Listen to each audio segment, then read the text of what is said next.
Beredar video vulgar Salsa Anindya, seorang guru matematika yang mengajar di SD di kawasan Kecamatan Ambulu, Jember, Jawa Timur.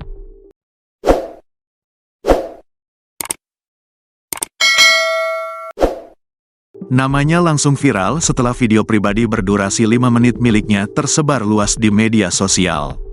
Menanggapi hal ini, Bu Guru Salsa memberikan klarifikasi melalui akun TikTok-nya pada Sabtu malam, tanggal 22 Februari tahun 2025.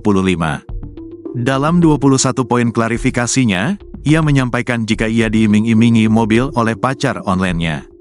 Ia pun rela membuat banyak video sesuai permintaan pacar. Keduanya berkenalan pada November tahun 2024 lalu. Berikut rangkuman klarifikasi Salsa, dari cowok online yang deketin aku. Pelaku ini yang paling menjanjikan. Dia mengaku pengusaha kaya yang memiliki bisnis di Kalimantan, tidak punya akses WA namun hanya bisa di IG. Aku tidak sadar kalau ini perilaku penipuan. Terus dia JG gak mau ngasih identitas dengan alasan keamanan atau menolak VC karena alasan sinyal di pedalaman. Percakapannya kebanyakan manipulatif dan aku pun terlena mengikuti permainannya. Pelaku juga mengaku tidak available untuk video call dengan alasan keamanan atau alasan tidak ada sinyal. Namun, suatu ketika dia request aku untuk bisa VC dan melakukan adegan vulgar. Kurang dokter 3 menit VC itu oleh pelaku simpan. Pelaku sendiri dalam VC tidak menunjukkan wajahnya, yang oncam hanya aku saja. Aku menuruti instruksi pelaku dengan polosnya dengan alasan dia tidak bisa oncam karena susah sinyal atau takut resiko di tempat dia bertugas, cerita Salsa.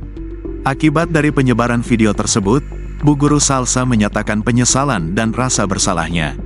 Ia telah meminta maaf kepada keluarga dekat dan tempat kerjanya. Kasus ini kini sedang ditangani oleh Polres Jember yang tengah menyelidiki penyebaran video viral tersebut. Peristiwa ini menjadi pengingat akan pentingnya menjaga privasi dan berhati-hati dalam berinteraksi di dunia maya, terutama dengan orang yang belum dikenal secara langsung.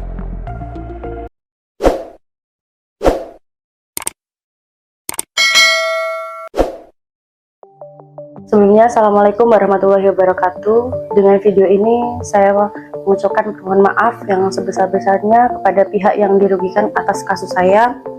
Saya tidak akan menyebutkan instansi manapun dalam video ini untuk kebaikan bersama. Saya merasa bersalah dan sangat menyesal dengan kejadian ini. Hal ini bermula karena saya telah tertipu oleh seseorang di media sosial dan chat pribadi saya ke penipu itu disebarkan dan dijual belikan. Saya tidak bisa mengontrol hal itu.